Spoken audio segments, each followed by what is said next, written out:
Bismillahirrahmanirrahim. Assalamualaikum warahmatullahi wabarakatuh.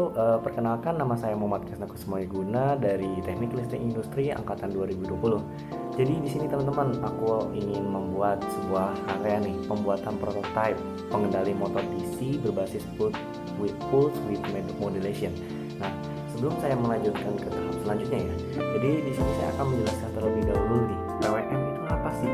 Nah, PWM itu sudah dijelaskan tadi. PWM itu kepanjangan dari Pulse Width Modulation, atau dalam bahasa Indonesia itu dapat diartikan menjadi modulasi lebar pulsa.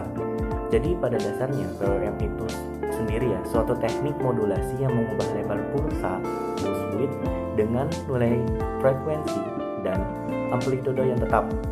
Nah, PWM itu sendiri dianggap sebagai kebalikan dari ADC, analog to digital converter, yang mengkonversi sinyal analog ke digital.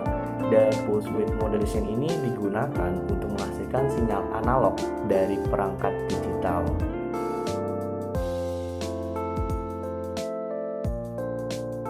Oke, jadi di sini akan aku jelasin harga-harga dan apa aja yang diperlukan untuk rangkaian tersebut ya.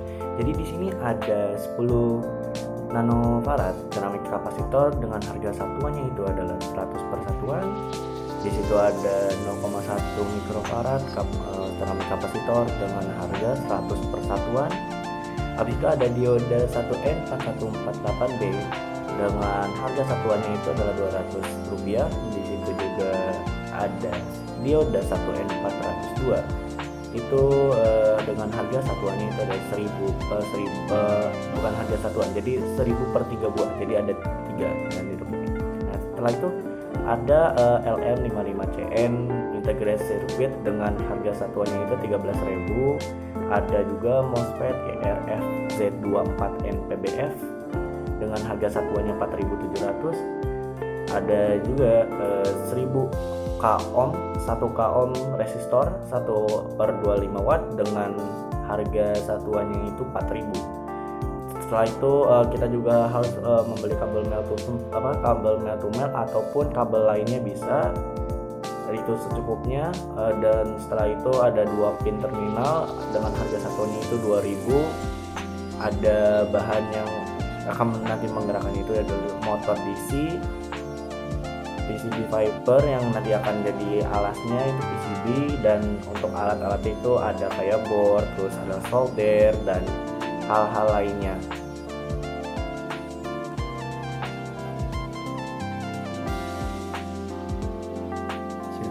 Oke teman-teman, jadi di sini aku ingin mengukur terlebih dahulu di potensiometernya. Aku set dari paling kecil, yang kecil itu 0, dan di sini aku ngitungnya dari kaki 1 dan kaki 2. Nah, bisa dilihat ya teman-teman, untuk pengukuran masih di kecilnya itu adalah 1,5 ohm.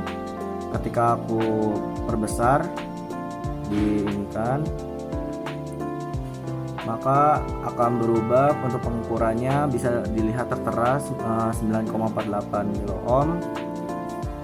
Ketika aku perbesar lagi, itu akan mengubah lagi ukurannya, bisa dilihat tertera teman-teman, sampai akhirnya aku set paling maksimal, dan bisa dilihat teman-teman pengukurannya itu paling maksimumnya adalah 98,5 kilo ohm.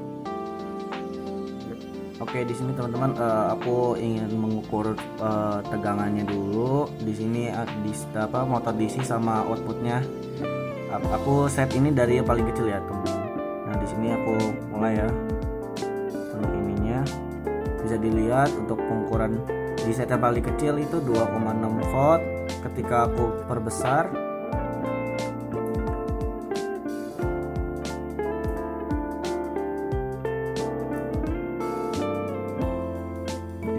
itu semakin besar untuk voltnya. Bisa dilihat teman-teman, semakin saya perbesar itu tegangannya juga semakin besar, dan di maksimumnya adalah 13,70-an teman-teman untuk ininya ya.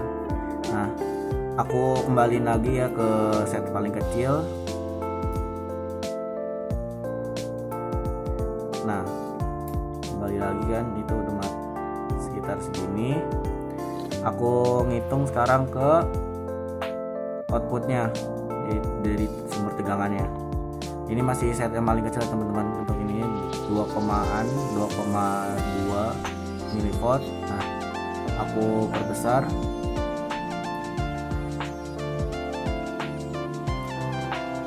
Nah, bisa dilihat ya teman-teman, untuk ininya semakin diperbesar semakin tegangannya juga semakin membesar juga.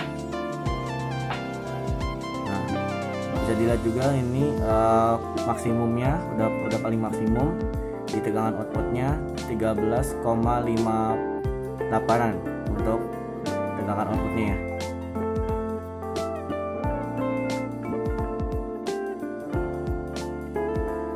Nah, bisa dilihat teman-teman.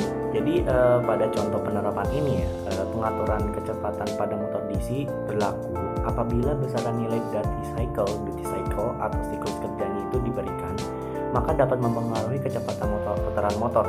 Nah, bisa dilihat juga nih dari rangkaian yang sudah dibuat nih ya teman-teman, yang sudah aku buat itu IC55 di set stabil multivibrator dengan frekuensi kerja tetap, nilai RC-nya tetap, dengan output yang diberikan ke rangkaian driver motor DC sederhana dengan MOSFET.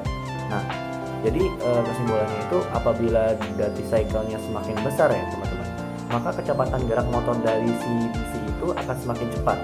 Begitu pula sebaliknya apabila duty cycle-nya semakin kecil, nah maka putaran atau kecepatan motor DC-nya itu pun akan bergerak semakin lambat. Nah, jadi bisa dihitung teman-teman, bisa dilihat dan bisa dipelajari nih dari apa yang sudah aku buat ini, bagusnya atau ininya dari pembuatan rangkaian tersebut. Jadi dengan demikian kita bisa mengerti apa sih yang terjadi jika kita melakukan kita membuat rangkaian seperti itu. Nah, jangan sampai kalian itu takut untuk mencoba suatu hal yang akan kalian buat gitu.